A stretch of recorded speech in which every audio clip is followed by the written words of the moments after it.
college athletics, where higher education meets entertainment. A stage like no other. Fans live for Saturdays, endless swag, 19-year-olds on billboards before they've even declared a major. Annually, it's a $20 billion industry. That's more than the GDP of entire countries, and yet, less than 5% of that investment goes towards developing the human behind the jersey or the coach who helps shape them. I know this system intimately. I've spent the last 15 years inside 3 athletic departments in inaugural positions, building and scaling programs that support the whole athlete.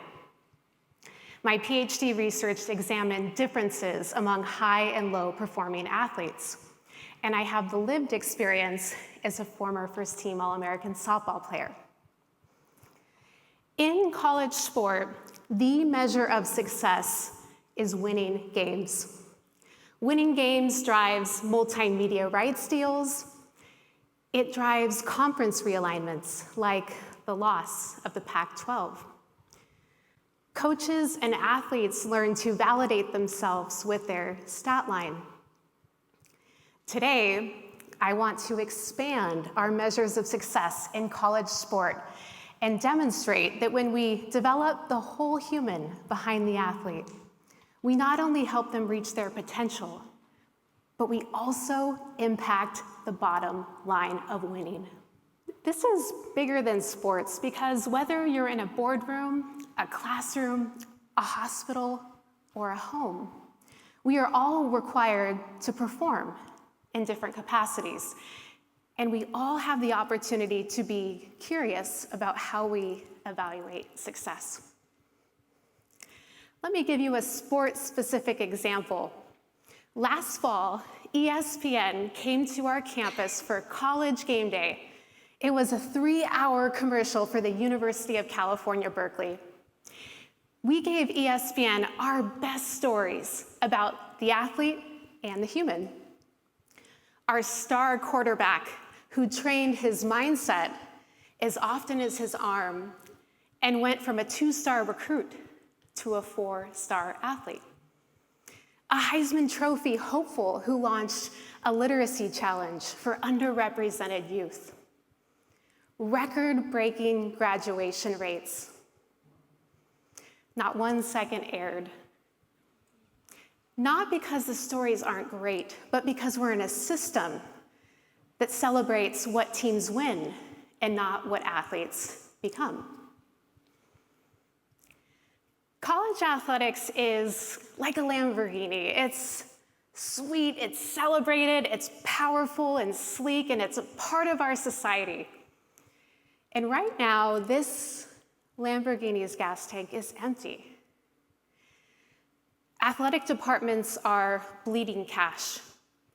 Olympic sports and Title IX are in jeopardy. New legislation like name, image, and likeness and revenue sharing are flooding athletes with cash, but without the skills to manage that windfall. Last year alone, 31,000 athletes entered themselves into the transfer portal searching for a new school. And not all of them were searching for more cash. Many were searching for more meaning. And the human cost. 7 in 10 of coaches report extreme burnout. Ask a coach the last time they had a day off. They're winning titles and recruiting, sometimes the same night. And our athletes reporting record numbers in anxiety and depression. Many leaving sport with physical injuries. And beyond that, many leaving with uncertainty about what's next for their lives after sport. Optimized exterior, empty gas tank. And so I want to ask, and I don't think you have to be in college sport to answer this one, is this the system that we want to continue building? Now, I have two different journeys as a player in this system. So I had the opportunity to play for one of the best coaches in the country, Lonnie Alameda at UNLV. We call her Coacha. Coacha is brilliant at the X's and O's, the recruiting, the playbook, the strategy. But her real magic is how she develops the whole athlete. She helped me fall back in love with the game. She had us out in the community volunteering and giving back a little bit too early on Saturday mornings. Her standard was high, and she showed you exactly how to get there. And her level of care, even higher. Coacha didn't just change who I became as a human, but she changed the way that I played. And I exceeded all athletic expectations. So did my teammates. This was the catalyst to me understanding that when we develop the human being, we can unlock performance. Now, Coacha and her staff had an opportunity to move to Florida State and finish their career there. And I, after that All-American season, had back-to-back injuries. I finished my career strong, but I know that I always held myself back. My self-worth was predicated on my batting average, and I didn't know what I wanted to do with my career after sport. And I was still silent about who I really loved without the words to say it out loud. People thrive when they feel safe, valued, empowered, and hopeful. And that's not true just in sport. It's true in every domain where performance matters. I had a storm inside of me that I couldn't out-train, but I certainly could have learned how to navigate those skills, and I wished I would have had the tools to do that. Now, new vision. Every one of the 500,000 athletes that steps on a college campus each year discovers their strengths, their interests. They get a mentor to help move their career forward. They learn about their communities and use their platform to give back to social good. And importantly, they learn the mental tools and resilience that's required to perform at the highest levels. Happy and healthy athletes and coaches. And what if that groundedness was the catalyst to unlocking exceptional outcomes? Better humans, better teammates, better leaders, better outcomes. The one thing that I wish every president and chancellor and athletic director knew was that the scoreboard and the human being are not separate. They're interconnected. And when we develop the human behind the jersey and the coach that helps shape them, we unlock more sustainable success. Here are the 3 ways we can make that possible. 1, we need to expand the scorecard. And I know wins and losses will always be our primary measure of success. But what if we expanded that further? And we also evaluated the confidence of our students and our athletes. We measured the well-being of our students, coaches, and teams. We evaluated the quality of the jobs and postgraduate opportunities that they land when they finish their playing career.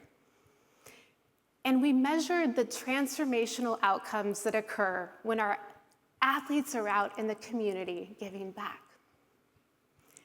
And what if coaches' livelihood wasn't only dependent on wins and losses, but they also were incentivized and rewarded for the quality of how they recruit, select, and retain athletes based on institutional values? Or how they develop an athlete beyond their projected ranking? What if coaches were rewarded for the safety and belonging that they instilled into their team culture? What if the athletes were achieving their goals, they graduated, they landed great opportunities, and then they eventually gave back to their schools as donors? What if these were the very values that allowed athletes to become ambassadors for their schools instead of a school that they once played for or transferred from. There's companies all over the world doing this really well, and Patagonia is one. They have a bottom line, but they also measure the level of care of their employees, and they measure their employees' care of the planet. And what if in your organization, in addition to your potentially financial bottom line, you also measured the joy of your team? Every single one of these domains, and many, many more, can be measured, even the areas that seem intangible. And it's time that we expand our measures of success. 2, reallocate dollars to what actually drives performance. Meaning, let's fund what we say we value, the full student experience. There's professionals like me on every college campus doing this holistic work, and associations like N4A and the Association for Applied Sports Psychology that are devoted to it. Yet, these types of professionals make up less than 5% of an athletic department's budget, and they're often the first to be cut when budgets are tight. There's even studies that show when departments invest in learning specialists and sports psychology professionals, those athletic departments actually have more wins. Former head coach Nick Saban of Alabama, he understood this science. He knew that stress delays recovery, and poor sleep can predict injury more than overtraining. And so he brought in mental performance clinicians and staff. His coaches learned how to better communicate with the athletes. And the athletes, they had a safe space for help, including those who had learning disabilities. And on top of that, he brought in career development professionals to help the team think about their life after football. He cultivated an environment where talent could thrive. Coach Saban knew you don't win 7 national championships on physical skill alone. We need to fund the career advisors, community engagement specialists, financial coaches, clinicians, and sports psychology professionals. And third, develop the whole athlete, the person and the player. And I know this is really simple, but also easy to forget when tensions and pressures are highest. And fans, I know when your March Madness bracket is on the fritz, it's really easy to forget that beyond that player, there's a person there. And that person has a lot at stake, not only the NCAA March Madness tournament, but their identity, their health, their future, and their relationship with the sport. At Cal Athletics, we were fortunate to build the whole person model into our infrastructure, thanks to the generosity of Brian Cameron and other philanthropists. And the results at the Cameron Institute have been very promising. Students who are investing in their careers, doing internships in the off-season, have a mentor in their corner, report less stress, and are able to compete at even higher levels. Students who are out in the community are reporting multiple identities being formed, and the perspective and gratitude that they've gained is actually impacting their willingness to continue giving back in their time, talent, and treasure after graduation. But as a bonus, those students that they're impacting in the community, who are often from underrepresented communities, those kids are coming to the stadium to watch their heroes play. And now they're getting to stand on a college campus and see what's possible for their futures. And our mental performance team has been able to increase the athletic performance, mindset, well-being of our student athletes by over 50% change year over year. and the coaches and the teams that are bringing that staff into their infrastructure to work on trust and cohesion and self-awareness, those are the teams with record-breaking performances.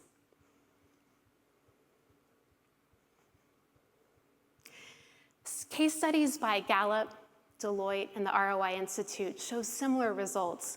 When companies and organizations bring in leadership training, identity coaching, stress management programs, they often see a 20% boost in the bottom line.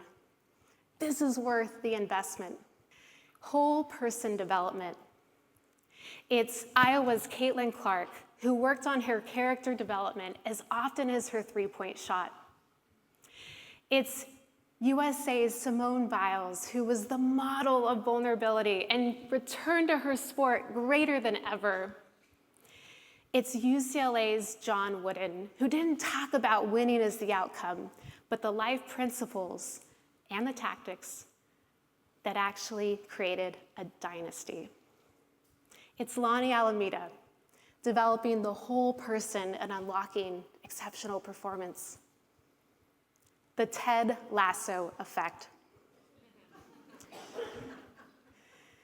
This moment in sport, it's historic and it's full of possibility. We've built the brands, the broadcast deals. Now it's time to expand our understanding of success, fund what drives performance, and develop the whole athlete. In 2050, the best societies won't just see athletes as roster spots or coaches only as tacticians, but they will have developed their capacity to be among the greatest leaders, change makers, and unifiers in the world. Let's not leave that untapped potential on the table. And the best athletic departments of 2050, they won't be known for their stadiums or recruiting budgets or occasionally outplaying their opponents. They will flip the script and they will be the best at how they develop their athletes and their coaches. And they will change lives while doing it. They will lead with humanity and win games because of it. And in this model, the scoreboard is only the beginning. Thank you.